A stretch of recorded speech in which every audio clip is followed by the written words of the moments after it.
Elle est magnifique. En rouge encore plus. Hein. En rouge, elle est magnifique. Tu as bataillé pour la ramener ici. Ouais. Donc je voulais te remercier. Bah non, c'est moi qui te remercie de nous accueillir. Bah, c'est avec plaisir. Donc aujourd'hui, tu représentes Honda France. Tout à fait. J'ai bafouillé, j'ai bégayé. C'est comme ça ici, les amis. Qu'est-ce que vous voulez que je vous dise? Donc la nouvelle NSX, Ouais. qui est sublime, dans une configuration très jolie aussi. Il n'y a rien à dire. Je vais vous montrer tout ça. Mais avant, qu'est-ce que tu peux nous dire sur cette voiture? Alors, ce que je peux dire sur la voiture, bon, la NSX, tu l'as déjà essayé, l'ancienne génération. Oui, avec un de il y mes a abonnés. Quasi 30 ans. 25 ans plus tard, on sort cette version-là, donc elle est sortie en 2016. Qu'est-ce que je peux te dire? Il n'y a pas un, ni deux, ni trois, mais 4 moteurs dans la voiture. Donc, tu as un moteur thermique, 3 moteurs électriques. Ouais. Le thermique, c'est un 3,5 litres 6 cylindres biturbo, donc qui se trouve à l'arrière du véhicule, bien évidemment, accouplé à un moteur électrique de 48 chevaux. Et tu as 2 moteurs électriques de 37 chevaux sur les roues avant. Donc la motricité, autant te dire, tu l'essaieras tout à l'heure. Hein. On n'aura pas la chance d'aller sur un circuit. Non, malheureusement. Mais la motricité est dingue, complètement dingue. La voiture a été dessinée, ça c'est pour la petite histoire, par une femme, Michelle Christensen, américaine. La voiture est produite aux États-Unis, principalement pour le marché américain. Et tu vois, on a bataillé, mais on en a quand même eu une. Il y en a eu 235 en Europe. À aujourd'hui. Donc déjà, les jantes sont très très jolies, équipées de carbone céramique. Les disques sont très gros, remplissent bien la jante et les trios aussi évidemment de la même couleur que la voiture. Très très joli. C'est vraiment une franche réussite cette voiture. Écoute, merci. Merci à vous. Le phare à l'avant, il est dingue en plusieurs parties que vous retrouvez ici. L'entrée d'air est comme ça. Ici, ça part sur un petit spoiler en carbone.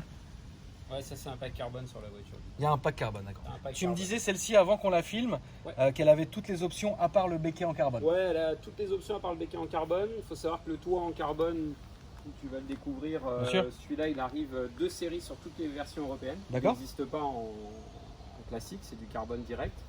Là-dessus, tu as un pack carbone extérieur, donc effectivement la jupe avant, les jupes latérales, le diffuseur arrière. Quand tu ouvriras le capot moteur, tu verras qu'il est recouvert également d'une couverture carbone. Et puis tu as un pack carbone intérieur. D'accord. Le rétro, super bien taillé. Le design est dingue de la voiture. Ouais, le design qui se termine sur cette entrée d'air là aussi. Il est sensuel, sportif. Exactement. Bah, on sent la patte, la sensualité féminine en fait dedans. Ouais, c'est ça qui est ouf. Carrément. Non, franchement, ouais, c'est waouh. Là, le très très très joli carbone. Ouais, ça je trouve que c'est plutôt sympa. C'est super joli, bien sûr. Quand tu la configures, ici, ça débouche sur la baie moteur ici, entouré du carbone. Les perfs, donc du coup, on peut les rappeler un peu? Ouais, les perfs, donc j'ai pas parlé de la puissance. Déjà, le thermique, il développe 507 chevaux, accouplé au moteur électrique. Alors, on n'additionne pas des choux et des carottes, mais globalement, tu as 581 chevaux. J'incite sur le dernier poney, parce que ça peut peut-être servir à quelque chose, tu vois. Ce qui permet d'abattre un 0 à 100 en moins de 3 secondes. Ça, c'est plutôt intéressant. D'accord. Un launch control illimité en mode track. Je te montrerai les différents modes de conduite à l'intérieur. D'accord. Voilà, c'est des performances plutôt propres. Tout ce qui est motricité sur les moteurs électriques, notamment à l'avant, ça peut s'activer jusqu'à 200 km/h. Donc, c'est bien pratique en entrée de courbe, en sortie de courbe, en virage sur les circuits. D'accord. La voiture, c'est une voiture d'ingénieur en fait. Oui, bien sûr. Oui, bien sûr. Un de mes abonnés avait fait un premier passage avec une Civic sur ma chaîne et il avait dit que c'était Honda, c'était des voitures d'ingénieurs. Et ce qui est vrai. C'est réfléchi. C'est très pensé. réfléchi. La voiture devait sortir, comme je te l'ai dit, en 2008-2009. Finalement, elle a été un peu retardée pour plein de raisons. Et finalement, on est content qu'elle ait été retardée parce qu'elle inclut toute cette technologie. Bien sûr. Mais alors hyper facile à conduire, tu verras. Oui, ça doit être. Ça doit être. Ça doit être easy à conduire, ça c'est sûr. Mais plus facile de se balader en ville qu'une Aventador. Je pense aussi, ouais. On peut rappeler le prix un peu là-dessus? Ouais, alors on est en prix de départ, on est à 197 500. D'accord. Et tu ajoutes un certain nombre d'options. Là, on doit être aux alentours de 232 000 parce que la peinture notamment est de série sur ce coloris. Hein. D'accord. Tu as 8 coloris au choix, tu en as 3 qui sont de série, tu en Ouais. as 3 qui sont à 1000 euros et tu en as 2 qui sont à 6600 euros et des poussières, qui sont les 2 coloris. Alors c'est un certain nombre de couches de peinture, Oui, bien sûr. finition Bien sûr. à la main, etc. Mais voilà, donc celle-ci, comme elle est là, un tout petit peu plus de 230 000. D'accord. Voilà. On peut montrer le coffre s'il te plaît? Oui, bien sûr, donc tu as un petit bouton, tu vois, juste ici. Tac. Là, petit coffre, tu m'as dit que c'était le plus grand de sa catégorie. Ouais, c'est le plus grand. Et là, c'est le numéro 0000. Voilà, donc presse série qui a servi notamment au lancement presse européen il y a quasi 4 ans à Estoril au Portugal. Donc tu vois, celle-ci, elle a été baptisée comme il se doit avec un peu plus de 54 000 km. On te l'amène rodée, tu vois. Là, elle est bien rodée. Elle est rodée de chez rodée. Tu m'as aussi évidemment amené des petits cadeaux, donc Ouais, je voulais vous remercier. Ça, donc dedans, tu m'as mis une casquette, normal, ça c'est un livre. Je sais pas si tu la porteras la casquette au quotidien quand tu Bah, fais tes vidéos, mais Monsieur Honda. voilà. Et puis aussi une petite miniature, la petite miniature en série limitée. Je te laisse l'ouvrir quand même, de montrer aux gens. En tout cas, merci beaucoup, hein, ça me fait vraiment plaisir. C'est moi qui te remercie de nous donner l'opportunité aussi de moi présenter, toujours, je pars du principe que sur ma chaîne, si tu veux, on est une grande famille. Et du coup, les gens qui veulent passent sur ma chaîne et puis ça fait toujours plaisir. Parfait. Voilà, super. Comme ça, tu vois, je peux te montrer un deuxième coloris qui est le rouge Valencia. Donc celui-ci est en option à 6600 euros. D'accord. Voilà. Ok. Bon. Merci en tout cas. Ouais, non, c'est moi qui te remercie, franchement. Tu me diras merci quand tu auras essayé, ça se trouve, ça va pas te plaire. Je pense que ça va me plaire. Moi, je suis bien féru de ce genre de truc. Donc devant, qu'est-ce qu'on a en fait du coup si on lève le capot avant? On n'a rien? Pas grand-chose. D'accord. Pas grand-chose. On peut le lever si tu veux, mais tu as tout un tas de systèmes qui sont un peu planqués, donc généralement c'est pas le plus intéressant. D'accord. En fait, tu as vraiment les deux moteurs qui se trouvent de chaque côté du véhicule, mais tu vas même pas les voir en fait. Ok. Bon. Tu n'as même pas de rangement d'ailleurs au passage. Ah ok, d'accord. Ouais, c'est juste. Oui. Voilà, alors. Familial, mais presque. Donc, attends, les poignées. Exactement. J'ai une GTR, donc oui, je sais comment ça marche là-dessus. Exact. Et puis on est parti pour la présentation intérieure, les amis. Donc vous avez du cuir noir ici sur piqûre grise, Alcantara, cuir rouge ici sur piqûre rouge. Voilà. Et puis après ici, donc on a de l'alu, du black piano, ici du plastique qui est pas désagréable, on va dire, au toucher, les enceintes qui sont ici. Et puis après dedans vous avez le cockpit qui est sublimissime, monté donc avec les sièges qui sont comme ça.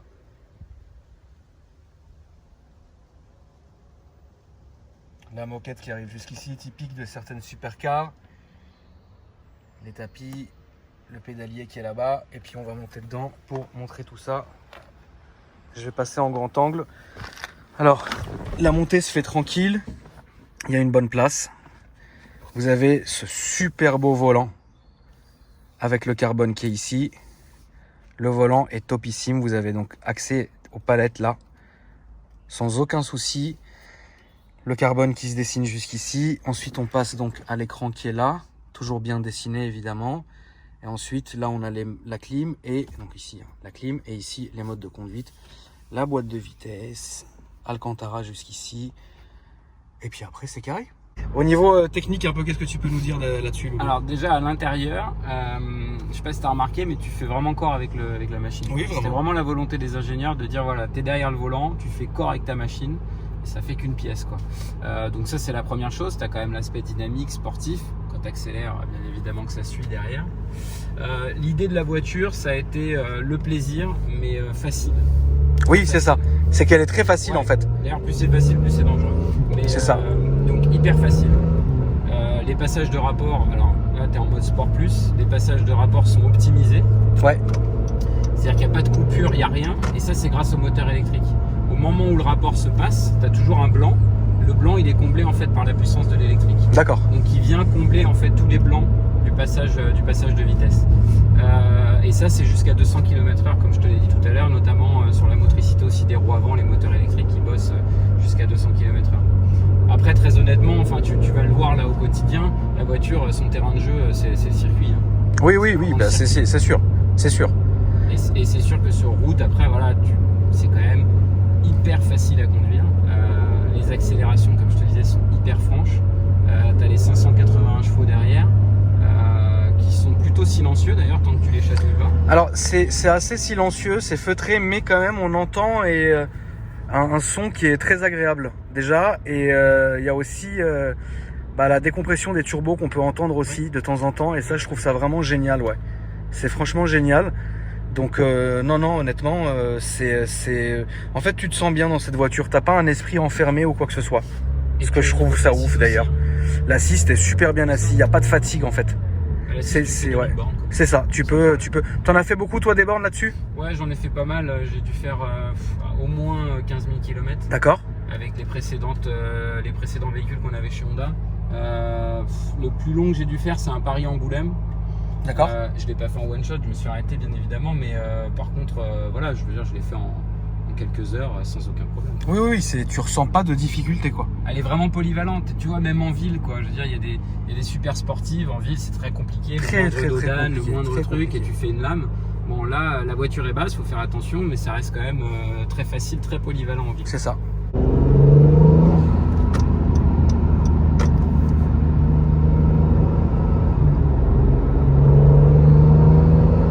On entend les turbos s'ouvrir, c'est super plaisant. Puis elle est sur un rail la voiture. Elle est sur un rail, ça roule bien. Le châssis est superbe. Et ce qui joue beaucoup, alors c'est un petit détail, mais c'est la prise en main du volant. Oh, elle est nickel. C'est hyper ergonomique. Elle est nickel. Tu parlais du châssis, c'est un monocoque. Ouais. Tu as 3 alliages spécifiques sur le châssis. Et tu as 7 techniques de soudure et de fixation différentes sur le véhicule. D'accord, ok. Et c'est un monocoque aluminium, tu as de l'acier, un acier spécifique. Tu as 3 alliages, en fait elle est faite de 3 alliages. Donc c'est vraiment taffé en fait au niveau du châssis, mais on le sent. Hein. C'est une bagnole d'ingénieur. Ouais, on le sent. Des ingénieurs. On le sent vraiment. Voilà, et c'est une voiture on sent la légèreté aussi. C'est hyper affûté. Yes. Elle s'inscrit bien dans les courbes. Elle rentre bien dans la courbe. Le bruit de la dump, il est très très bon. Ça te rappelle pas un peu la Tiper ça? Un peu quand même. Non, c'est une super auto. Enfin, voilà. Je vais pas te dire le contraire en même temps. Non, mais... T'as envie de... Ça freine. Ah, ça freine bien. Alors, ça freine bien. Justement, dans les étriers que tu présentais tout à l'heure. Yes. À l'avant, tu as 6 pistons, à l'arrière, tu en as 3. Ouais. Pour disque ventilé, ça va de soi à l'avant, à l'arrière. Sûr. Et tu l'as dit, disque céramique. Alors ça, on aime ou on n'aime pas. J'ai pas envie de les payer, mais les avoir, ça fait la diff. C'est ça. Et donc boîte, je t'en ai pas parlé, mais on en a parlé rapidement tout à l'heure, mais boîte 9 rapports, double embrayage. 9 rapports, double embrayage. 9 rapports, double embrayage. Et effectivement, les blancs au passage de rapport sont comblés par les moteurs électriques. Okay. Alors le moteur électrique qui est derrière, le 48 chevaux qui est accouplé au thermique. D'accord. Parce qu'à la base, le moteur thermique c'est 507 chevaux, voilà, sur le 3,5 litres biturbo. 6 cylindres. Alors là, ce qui est bien, c'est que j'ai changé le mode donc de conduite. Et ce qui est fou, c'est que là, elle se comporte vraiment comme une voiture qu'on peut utiliser tous les jours. C'est-à-dire, c'est souple, c'est tranquille, ça se conduit super bien. Ouais. C'est une voiture que tu peux conduire en daily. Sans problème. Oui. Nous, on a des clients, j'en ai un, pas en France, mais un avec qui j'ai gardé contact, qui roule tous les jours avec. Tous les jours, ils roulent avec. Écoute, il y a bien des clients qui roulent tous les jours avec leurs italiennes, sans aucun problème. Bien sûr. Là, pour le coup, c'est aucun souci, quoi. Tu vois, le mode quiet est ouf, quoi. Ouais, c'est super silencieux. Quand tu rentres chez toi, tu veux être discret. C'est ça, exactement. Tu rentres à 3h du mat, tu as fait la bringue, tu veux être discret, tu veux pas prévenir tes voisins ou quoi. Bon, bah voilà. Après, c'est assez lunaire parce que quand tu traverses un village en mode tout électrique. Les gens ils doivent devenir ouf. Les gens ils se disent, mais c'est quoi ce truc là quoi. Et puis après, dans ta tête, tu te dis, elle fait quasi une tonne 8 et je la drive en électrique. Et puis tu sens pas du tout le poids en fait, ça c'est ouf. Ouais, et tu le sens encore moins sur le circuit. Ça a été beaucoup décrié au lancement, c'était surtout là-dessus que les journalistes s'arrêtaient. Moi je suis pas un pilote professionnel, clairement. J'ai pu rouler un peu sur circuit avec. Voilà, j'ai pas de gros points de comparaison, j'ai essayé pas mal de voitures aussi, mais très honnêtement, la voiture elle marche du feu de Dieu et finalement le poids est pas du tout un handicap. Pas du tout. Parce qu'il y a l'hybride, aussi, parce qu'il y a l'électrique. Et tu vois, comparé à une marque anglaise, on devait penser à la même tout à l'heure. Ouais. Les accélérations, je pense, sont plus franches si tu compares à C'est moins linéaire. C'est moins linéaire, tu vois. Après, je vais pas donner le nom du modèle, mais pour l'avoir essayé en comparaison, j'ai trouvé que ça partait moins fort. Par contre, après, c'est autre chose. Bien sûr. Mais ça part moins fort. Et là, tu peux abattre de 0 à 100 entre 2 secondes 8, 2 secondes 9, en dessous de 3 secondes sans problème. Franchement, je suis super content de cet essai, donc je voulais te remercier quand même. C'est moi qui te remercie. Et franchement, ça m'a vraiment fait plaisir que tu viennes me voir. Je sais que ça a énormément plu à mes abonnés parce que j'ai beaucoup de fans Honda dans mes abonnés. Je les salue d'ailleurs. Bien sûr, on les salue. Et puis, vous avez un peu, si les gens veulent vous suivre sur les réseaux, comment ça se passe du coup? Alors, Honda France, c'est très simple. On est présent sur Facebook, Instagram, sur le nom Honda France. On est présent sur Twitter. C'est le Honda France PR, c'est un compte corporate. D'accord. On est présent sur LinkedIn. Je vais tous te les sortir. On est présent sur LinkedIn, sur Honda Motor LTD succursale France. Et enfin, on est présent sur YouTube, Honda France Automobile. Très bien. Voilà. Et puis, il ne faut pas oublier la moto aussi et les produits d'équipement, jardin, marine. Je leur fais un clin d'œil. Pareil, Honda Jardin, Honda Marine, Honda Moto. Très bien. Merci Akram. Ça fait plaisir, merci à toi.